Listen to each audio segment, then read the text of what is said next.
Tumawag sila Maylene. Namatay daw po yung anak ni Nanay Lorna. Janstot Vlog, shout out. Ang nakakalungkot na pangyayari na siyang dahilan kung bakit hindi matuloy si Nanay Lorna na sasama kila Sir Paul sa Maynila. Janstot Vlog ang inyong lingkod muling nagbabalik upang magbigay mixing reaction video. Panoorin po ang kabuuan sa channel ni Sir Paul Pugong Biyahero at isubscribe na din natin ang kanyang channel syempre. Sinundo na nina Sir Paul si Nanay Lorna ngunit biglang tumawag sina Maylene kay Sir Paul at ibinalita ang nangyari sa kapatid ni Nanita na namatay na daw di umano kaya naman labis ang hagulhol ni Nanay Lorna noong inihatid na lamang nina Sir Paul doon sa kanyang anak na sumakabilang buhay na.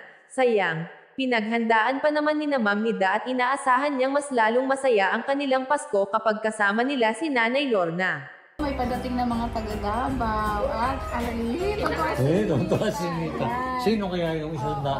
Bakit? Makasama si Mama, Ninita, si Nanay Lorna. Mas masaya po pag kasama si Nanay Lorna. Kasama na namin si Nanay Lorna. Kaya lang, nasa biyahe kami, tumawag sila Maylene. Namatay daw po yung anak ni Nanay Lorna.